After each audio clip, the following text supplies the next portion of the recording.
Welcome to another edition of Leading Edge Interviews. I'm your host, Supa Dave. Thank you for joining me as we dig a little deeper into the minds of the people out there making amazing progressive rock every day.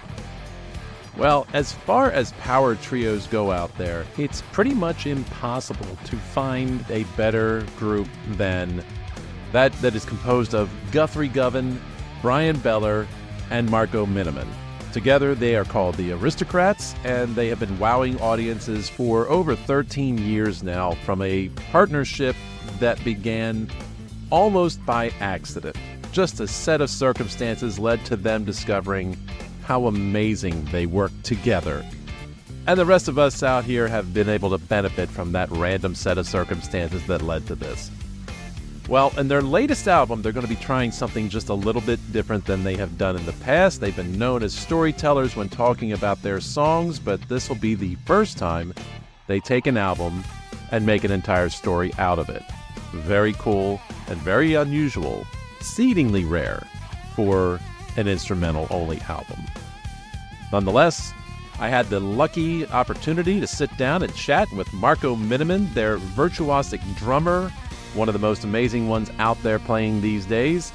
And we got to talk all about their latest album, Duck, their upcoming touring plans a little bit, and just a little bit about the philosophy of working within a band structure, especially when you change and you work with a lot of different bands and a lot of different artists out there.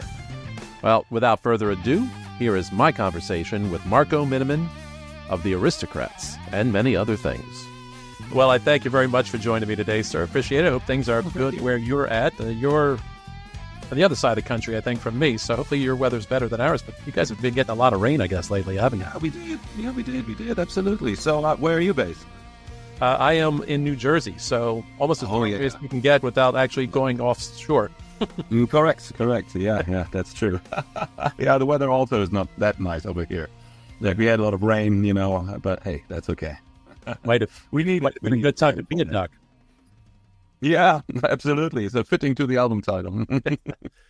All right. Well, speaking of that, so, hey, let's start with the obvious. You, along with Guthrie and Brian as the Aristocrats, you've got the new album out, Duck. It's out as of last Friday. And for you guys, I guess it's a little bit of a departure and kind of unique in its sense because it's an instrumental concept album. And there really aren't a lot of those in existence out there. So I guess starting for those not familiar already with this album, tell us a little bit about the concept behind Duck. Well, it started really kind of completely out of the blue, as most of these things really start, don't they? So I think I'm responsible for the album title. And so basically, I was with Guthrie, I think, like 1.5 years ago while we were on tour, walking on a day off somewhere on a, harbor area or something like that. And so we sat down and had like a coffee or something, and a duck came by and sat down. And so I couldn't help but making like just a silly little quote, Otis Redding, basically. But I said like, oh, sitting with a duck on a bay. And so we started laughing. And so I had this song that sort of had like an R&B-ish groove. And so I named that song Sitting with a Duck on a Bay. That was kind of the working title and became the thing. And it had like this melody that reminded of a duck a little bit. So I thought like, okay, cool, let's just go all the way in. And we started making duck jokes. And then since we already are known for, which also, just accidentally more or less happened, involved rubber animals, on our show. And they became a thing. So it was like, well, why don't we have like a duck join the family, So, and then, stories evolved around that whole duck character, and so there you go. As soon as you knew, we had a concept album with stories for each song, and brought us great joy. And I think it's kind of cute and cool. That sounds fun. Yeah, it really is a new spin on things because most people don't think of instrumental albums as concept oriented. As a matter of fact, I even tried to do a little research. It's difficult to find examples, and I found maybe one out there, and I think that one wasn't even intended to be an instrumental to begin with. So it only was an accidental. It was only an accidental instrumental album. But So I'm curious, as you're doing this, is this akin to writing a work of fiction then, telling the story of the duck? I don't know how much experience you guys have doing that. So what was it like to change things up a little bit in that way? Well, it's interesting because what we did, we were taking all of our songs and basically incorporating the titles of the songs into the duck story and then writing the story around the song titles. And so it became fun. So and especially, Brian got totally into the rabbit hole because his sister, Marcy, is actually a writer. She writes books.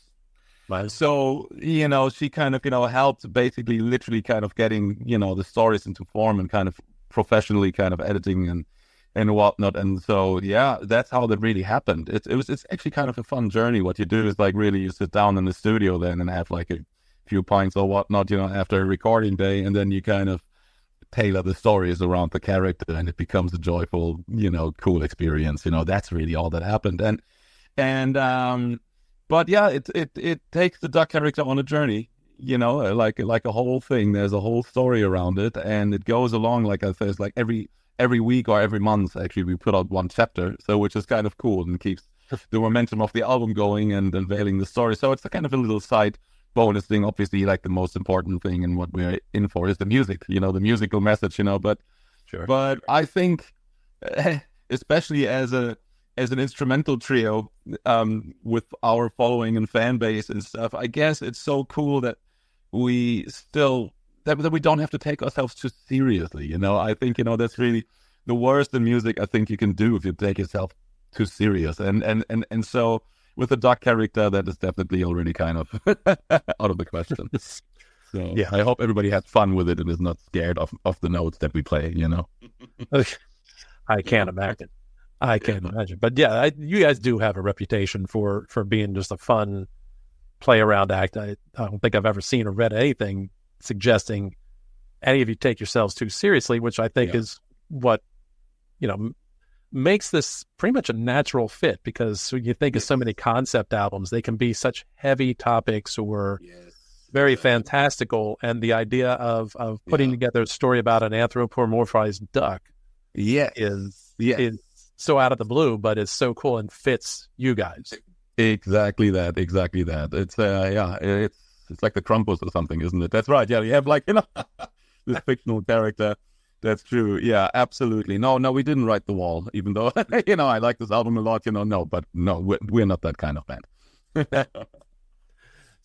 So if I understand correctly, then what you guys were doing, basically were making it up as you went along. This wasn't one of those things where like a lot of writers have their whole outline and they know where the story begins and ends. But no, rather than like each month you just came up with, hey, what's he doing this month? Yeah, exactly that. Because we're like each writers, and so each of us provided like 3 songs for the album. And so the titles were completely different before, but we tailored, like I said, the stories around the titles. Like, for example, the song "Hey, Where's My Drink Package" came from a completely different story, and for a completely different background. And so then we think like, okay, why could the duck character kind of sort of get in trouble with drinks? So okay, he's sitting at a bar, there's like trouble, he goes like, "Hey, where's my drink package?" Because I advertised. So, and as soon as it happens, like a angry penguin or something was onto him, and Sergeant Rockhopper, and kicked him off the island, and so you get along with that, and it becomes really fun. That's amazing. Now, so you said each of you guys were responsible for a portion of the songs. Yes. Did the person who wrote the individual song, were they responsible for fleshing out the story that went with the song, or was that a group process? Nah, that's more like a group process, or whoever comes up with a cool idea. That's right. Like I said, that is like a thing. We didn't take too seriously. So we were just kind of going along as we tour and making up new stories about the duck. Yeah, that's really it. I mean, it fits your style as a band, because you're a group of guys who, I know you write songs, but you also have no hesitance about improvising along the way. So it almost is like you kind of improvise the story as well. So that's perfectly within context of your guys' process. Absolutely that. I think, with the songs, it's the same way, because some of that music is very hard. Some of the songs are really, especially introducing the new material and this is the paradox actually of the whole album, because the duck story is so fun and so cute and it was interesting. But the songs are some of the most heavy songs we had ever on an Aristocrats album. It's a very hard album, like a lot of intense material. And so we were actually, for the first few shows, rehearsing very, very well to make sure that we kind of can execute some of that material properly. So, but we do have in most of the songs also parts of improvisation, just to kind of let go and kind of play with it a little bit to then return to the main elements, So I guess it's important. Otherwise, you just sit there and might as well be an orchestra musician, So that's not really what we want to be. I guess, a great deal about what we do is also having fun on stage and having those moments where we can, just talk freely and the audience enjoys it as well. Sometimes we involve the audience even. I guess that's kind of a cool bond that we established. Nice. So, and in that sense too, I guess I hear what you're talking about in terms of it being heavier than normal, especially, I think good example of that would be the Arista Club. Yeah. That song to me, I remember listening to it and going, boy, if this were something that I was hearing from like, say, Steve Vai or something like that, I would not have been shocked at all because it had more of a metal leaning where you guys tend to be a little bit more, slightly leaning more towards jazz fusion half the time. But you guys are very flexible in terms of your styles and all that as well. So you really have never fixated very much in one direction. But it was a cool shift of pace, change of pace. Thank you. Yeah. By when I said earlier, like the songs are hard, I didn't mean like really kind of just from the heaviness of it, but hard also from the facility. We have like a lot of difficult songs, this time around. But also true. True. And I also pointed out this album has like more rock elements. It's like higher energy for some reason. Yeah, that's true. You're right. Mm-hmm. Yeah. Well, speaking as a non-musician, everything you guys do is mind-boggling. So level of difficulty, I think at this point, for me, musicians may feel it more than I do, but it's that kind of thing. How much of that was intentional on your part? Were you guys thinking, hey, let's go into this one and push ourselves a little harder than we normally do, or did it just develop that way? No, that organically develops. What we usually do is like each of us brings like 3 songs to the table. And then, we either way agree on them, which mostly really happens. We never have like a thing, that somebody says like, no, not that song, but this song. Usually we're kind of, pretty, pretty in sync, with these things. We kind of we know already what we can write for each other and what the other band members like. I think that's important in a band that you kind of are not, you can't be selfish. You have to kind of write with the other people in mind in the band. And so, I don't know how it established, but once the collection of songs came together, we kind of figured like, oh, holy cow, this is like actually really kind of almost like a hard rock album or something like that, Yeah. Lots of energy. Yeah, it's cool. Yeah. So, but happened completely organically. We didn't know. Do you think there was some influence there from music you've been listening to recently that just kind of filtered into your brain and then came out through the instruments?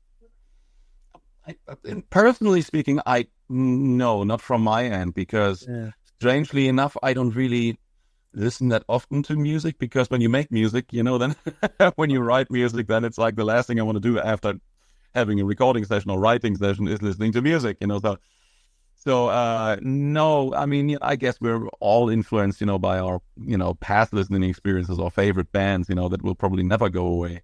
But not so much actually any recent stuff that I could say like, oh yeah, this is cool. It inspired me. Right. I mean, there's great stuff out there, but no, I personally don't work that way. I really kind of just sit down with a guitar or keyboard or behind the drums and then wait for a cool riff to fall from the sky or, thing. And then I tailor a song around it. That's how that really works. Yeah. Sounds about right. Hopefully. But it's interesting that I guess sounds like the 3 of you kind of came to this album with that similar mindset. And maybe to my mind, that speaks to, clearly there's a very deep chemistry among the 3 of you that you've been carrying on this project over the last, 13 years now. So, and you keep coming back to it. What makes the Aristocrats in particular a special project for you? Well, it is really the chemistry, and that's, you can completely nailed that one. And so the thing is what I remember like having this trio or like various kind of other bands, and, you kind of, play with other musicians and you kind of write songs and you bring them on the road and it's fun.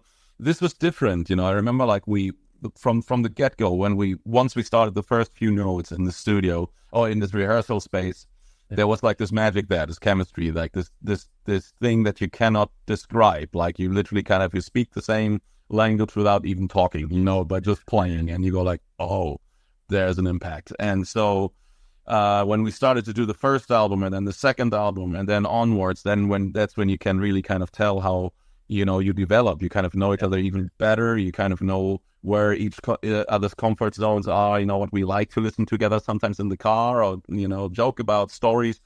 And that is really kind of, I guess, what forms this chemistry or makes the bond stronger. And, well, it's also, life is not always easy on the road, and you learn to deal with each other's personal quirks or kind of things. It's like really kind of a thing if you would be like in your late teens or early 20s where bands would kind of break up about like all kinds of stuff. But I guess we're meanwhile wise enough and long enough in the business, that we learned how to accept each other's, things and kind of just get along and kind of basically make the best out of it and bring that to the music. And so that's how the Aristocrats really work.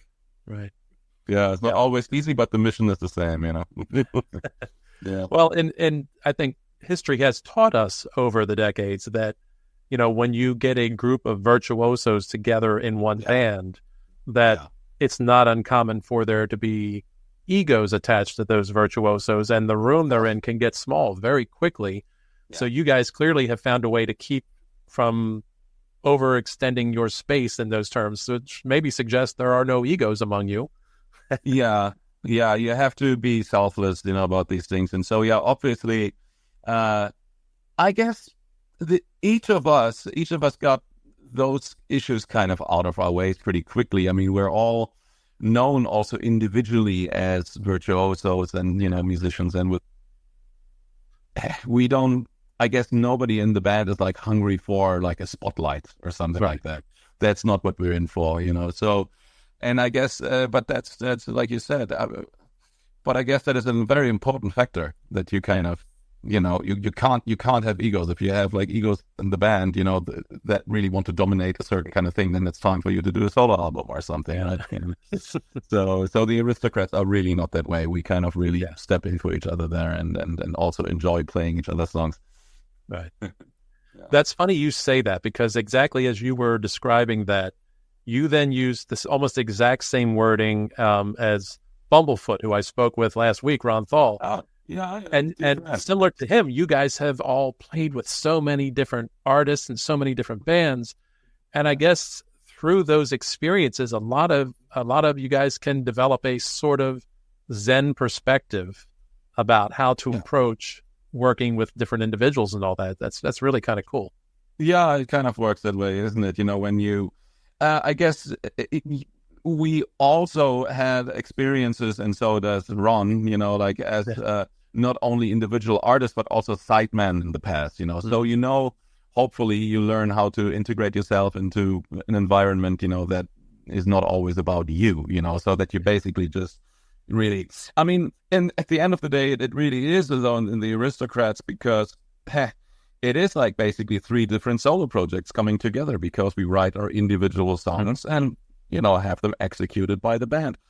It's no different from any of my solo albums. I would have, if some of those songs wouldn't have ended up on Duck, they would have ended up on my solo album. You know what I mean? It's like, So, and that's probably the same for Brian and Guthrie as well. At the end of the day, we are writers, like individual writers, and completely map out each of our songs individually and produce them also in the studio. I guess that's a healthy environment as well, that everyone pretty much has the same workload. I wouldn't say it's really not work. I think music is always fun. It should be. But so the same creativity that we bring, into the equation. So nobody really feels left out, or there's no, car race that we start or something. It's like, okay, who has more songs on the album, who does this? It's like, no, we don't work that way. Right. Yeah, I have to think, and I think it's the same feeling I got from him as well that I get from you at the moment. It's like we're talking about a musician or an artist having to have that certain level of inner sense of security that they aren't feeling they have this need to push for their part to be somewhere or them to be highlighted. Like you already have the confidence, that you have established for everybody what you're capable of doing, and you don't show everything this time, you'll show it all next time. I imagine that's a very cool place to be. Yeah. It really is. It's you can also look forward to the next album. For me, it's like, personally speaking, I'm not afraid of change. I love change, and so I guess that's what the Aristocrats are also like, all about. Otherwise, it would be like speaking, doing the same speech, every day. It would be really boring, So having the same conversation at dinner, So every time we finish an album, my head is already into the next project. Either way, my next solo album or the next Aristocrats album. I always keep writing and then thinking, okay, this could be a cool thing for next time already. So I guess that's a cool thing, looking forward to something. Because I guess if you dwell on an album or like a concept for too long, that is also not a healthy environment. You should let go and have fun. Do the best you can, and once the album is out, go on to the next one. You play obviously the songs live, and then maybe release a live album, which is cool. You see like the songs develop in different directions also while you present them in front of an audience. Yeah. So, but yeah, I always still keep in mind, that how the next album could kind of turn out and what ways we could explore next time. And that's a cool thing while you're still on the road with the other material. Yeah, indeed. Yeah. I always like to think that whatever an artist goes into a new album, that somewhere along the line they're going to encounter challenges, opportunities, things different from what they've done in the past.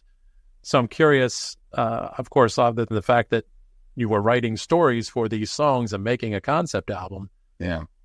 What opportunities or challenges did you encounter this time that stood out for you? Oh, you mean like during the recording process? Yeah. Well, challenges, we try to avoid, any sort of random hurdles or something that we have to deal with. So what was really comfortable this time around was not so much a challenge, but we decided the challenges were earlier on finding good music studios that kind of fit our needs, that we could perform in live and have like enough separation that we would kind of hear each other, but by not really kind of having microphones, or instruments bleeding into others' microphones. So we need like basically a studio where we can, the three of us, see each other perfectly in a triangle, for example, but still be in the same room and play together. So those were challenges, finding the right studios all the time. And we I think accomplished with now, meanwhile, for the second time, going into the Brethren Studios, which is now called Carbonite. The studio that I found actually a few years ago with my dear friend Simon Phillips together.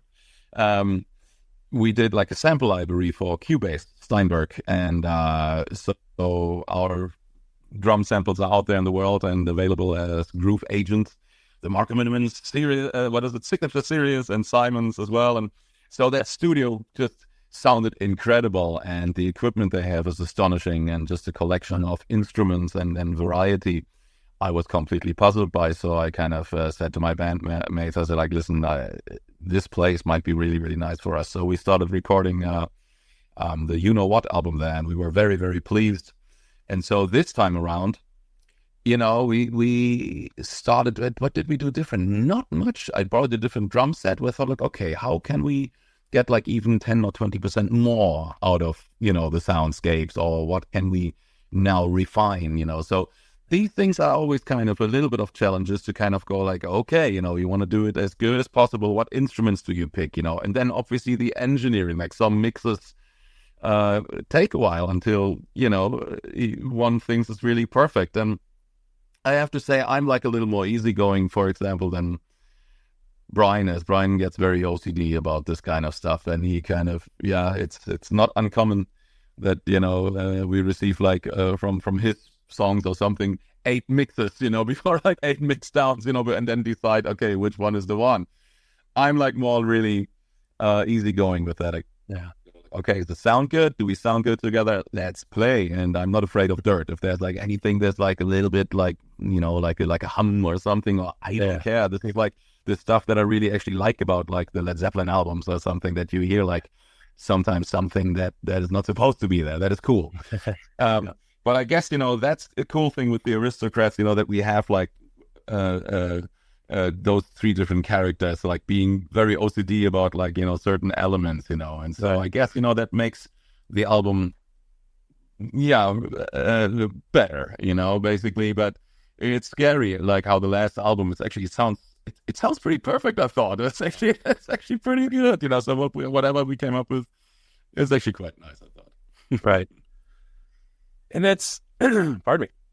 And one of those things that, as you're describing that, I'm thinking, wait, they're playing together live when they're recording. Well, that seems such an unusual thing in this day and age, that tracks are laid down individually and everything.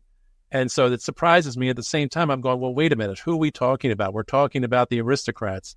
Of course they want to do it live together. This is such a natural thing for you guys to basically, I guess, transpose what you do on stage to what you do in the studio. Mm-hmm. That it just so much fits your personality. Do you run into difficulties? I guess you don't. You found a studio where you like it and you can do it. And so I guess it's not that hard to do anymore. But I guess at some point it might have been difficult, especially in the last 4 years. Yeah, I think, we did embrace the idea this time around also, for other albums as well, to do like certain overdubs in our home studios. And this time around, even for the first time, we had, I think, 2 songs that we actually did do in our separate home studios, and it completely worked. The chemistry was still there. It's actually quite comforting to know. But usually, we do enjoy the live environment, and then playing, and then doing a bunch of takes, maybe fixing something that went wrong, and overdubbing something, but that's pretty much how it is. And I guess it's so funny, but you're right, that meanwhile it needs to be pointed out as something special. In the 70s or something, every band would pretty much do that. They would go in the studio and play together. Well, isn't that what a band is supposed to do? But so with the refinement of like computer technology that everybody can record, at home with their software, there is like, it's a beauty, that you basically can do this in your home studio, and you can kind of fix things on the spot pretty much almost, and kind of, it's cool, and everybody makes use of it. But some bands, I have to really say, kind of never learned how to play in a room together anymore. Like there are certain bands, that when you kind of, put them in a room together and say like, well, okay, and now let's record this as a band, would have a hard time because they're not used to it.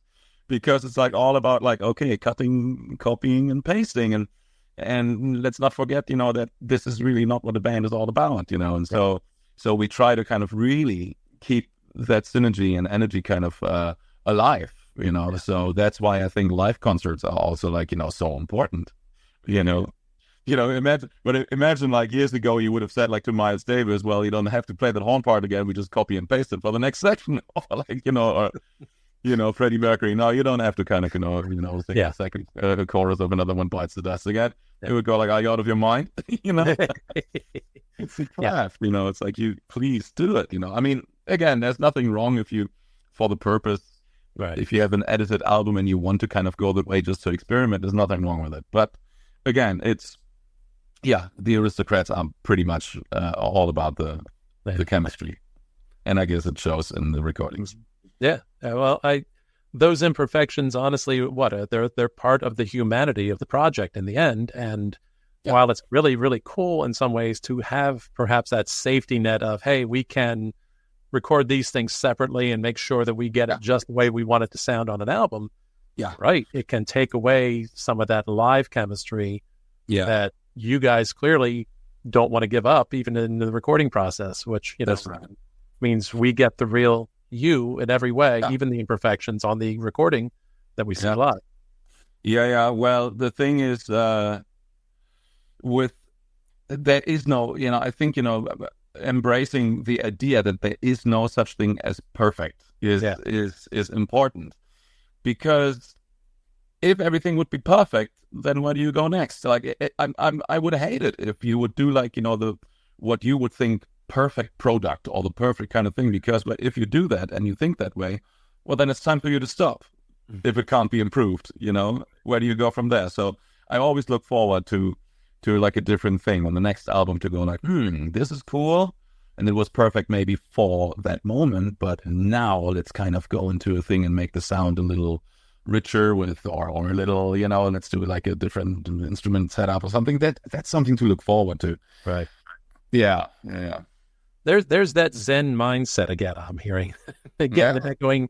And I'm curious that I guess, do you do things to reinforce that perspective for yourself, or is it something you've just naturally come to adopt through all these years of working with so many different individuals? Yeah, I think, it comes with experience, really.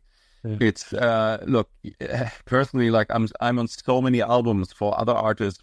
I have many solo albums out. Right. And I remember like the first few solo albums were like just a challenge, because you want to, you think like, oh, okay, I need to kind of put out the perfect product. I need to do this. But meanwhile, it's more like decorating a house. You go into this one room, and as soon as you like it, you go like, cool, let's move on to the next room. I like that one too. Okay, let's go upstairs. Let's decorate that. Those are like the different albums. And you build a house you feel comfortable living in, Yeah. And if you think something needs to be changed, then you rearrange stuff and put it on the next album. And I guess, that's really how that works. So I kind of embrace that, if you would call it, Zen attitude fairly quickly, because it's the same with shows. Well, obviously you want to do the best possible show, and not always am I going off stage, or like all of us, like I think 1 in 10 shows or 1 in 12 shows, each of us, all the three of us think alike that this was a really good concert. But usually there's always one of us who thinks like, I could do better, or we could do that song better. But that's a healthy challenge, I guess. That doesn't have anything to do with, okay, we're disappointed about some performances. You embrace it, but the will to really kind of, be good is in all of us, like we're not half-assing things, let's put it that way. Right. But it doesn't mean that it has to be like an unhealthy environment to go like, oh my God, we suck, no, not at all. Yeah. But, so yeah, that Zen attitude is there. Like if there's a mistake, we can, which happens on stage. Right. Everybody has like, certain moments where we, where we don't laugh at each other. We kind of smile most of the time. We go like, shit, there's a kind of thing that didn't work on. Whatever. Tomorrow we do it, but we do it differently. So, yeah. Yeah. It's all part of the show. It's all part of life, Yes. Yeah. Yes, because you never know. It's like I like the controlled chaos kind of thing a little bit. It has to be, Yeah. I get you. Somehow that fits as well. Yeah. But the one thing it's amazing to me, and putting together a bit of research to talk to you and all that, is that there's this Marco Minneman rabbit hole you can fall into when you suddenly realize how ubiquitous you actually are. That even I didn't realize. Like, I'd like to think I've got my ear to the ground pretty well, but then I look and I go, wait a minute. He played with Tony Levin and Jordan Rudess. Wait, how was I not informed of this? How did this not get to my attention? Because that's huge. And yet there I go, I'm like, album, boom, boom, boom, solo, this. I'm like, holy smokes. Yeah. It is amazing the level of energy that you keep up, and how busy. Thank you. Well, it is even not that busy as it seems, but because what I'm doing, I write, that's what I do. I write music and I play. Other people go to work 8 hours a day. And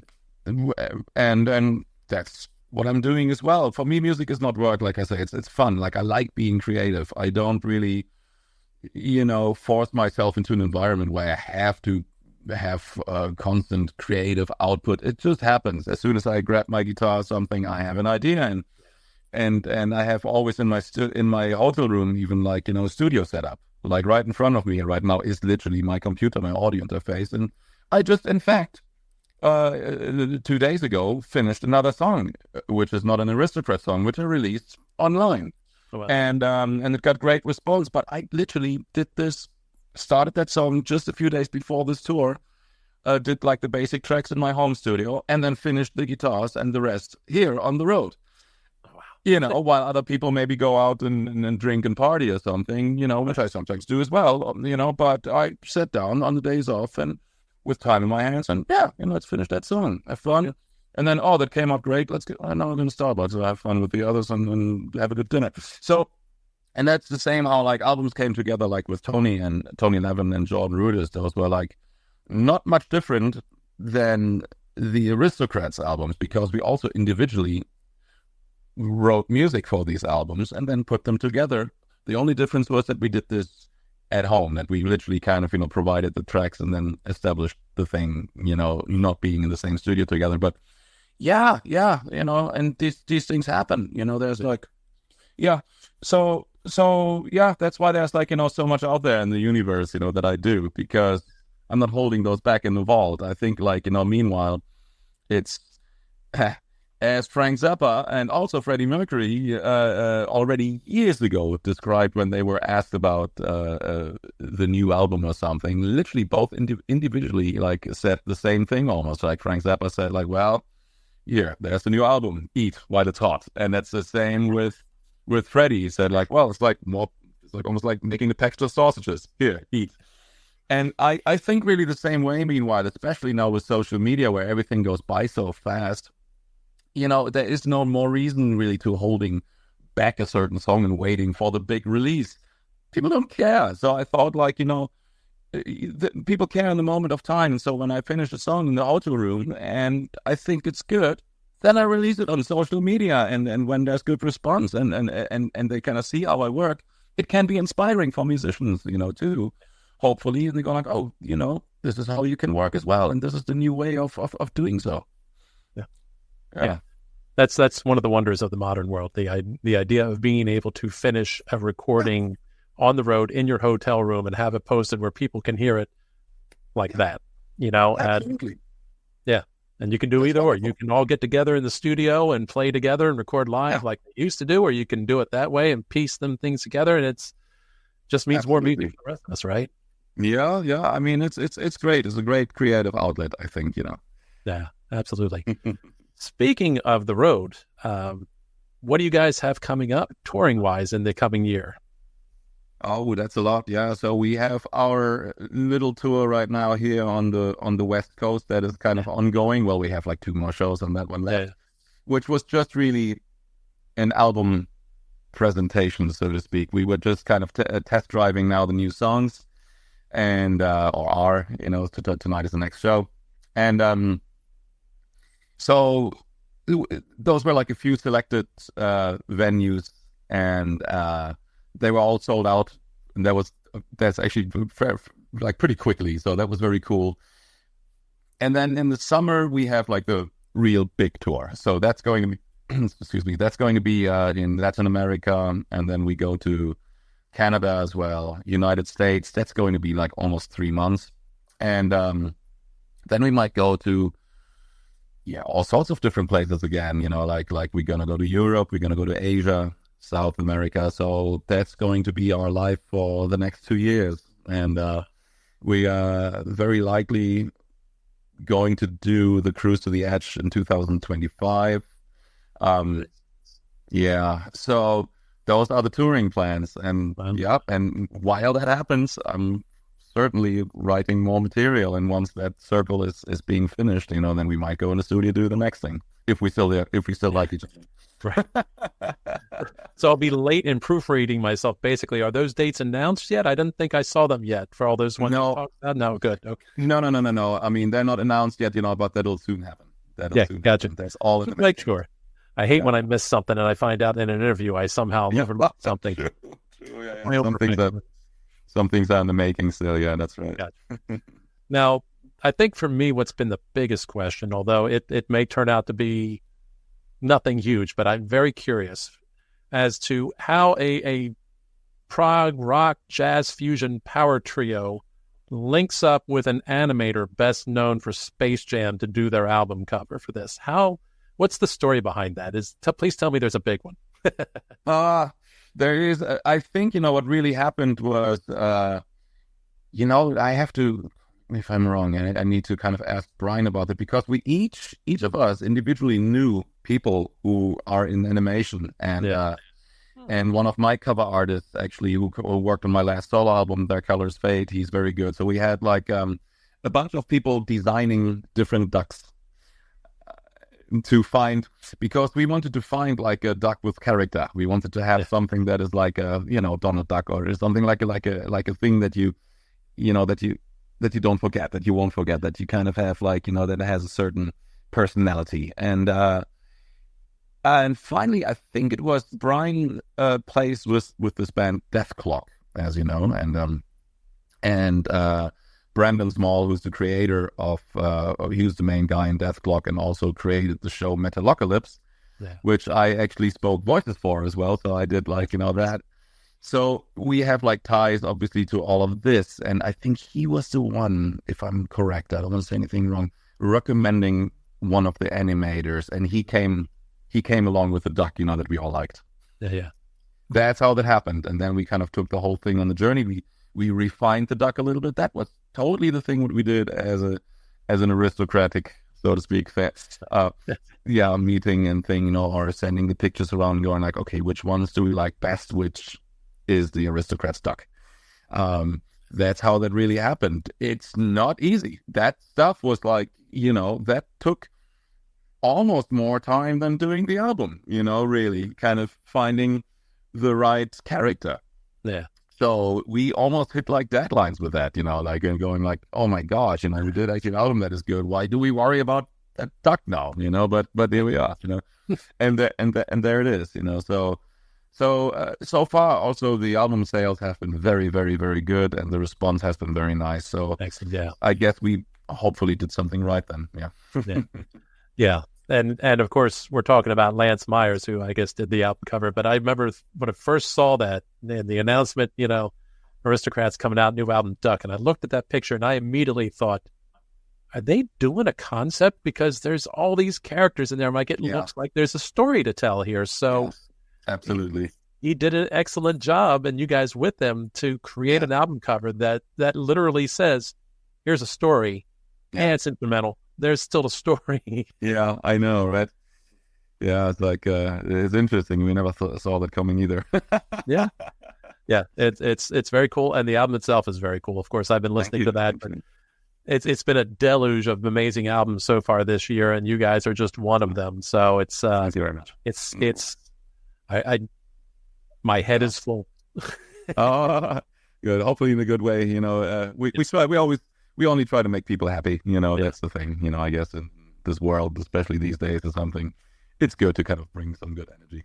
Yeah, I think you accomplished that with this particular album. So, great work for you guys. And I just want to say what a fun time I've had chatting with you today. It's definitely been an honor and a privilege. I'm quote unquote a drummer myself, meaning I picked up sticks when I was in high school and never really got very far with it, but I've always had an admiration for the craft. So, oh, cool. Well, great. Well, thank you. Yes. Yeah, no, it was a great time talking with you, and thanks for the knowledgeable questions and stuff like that. It's very cool.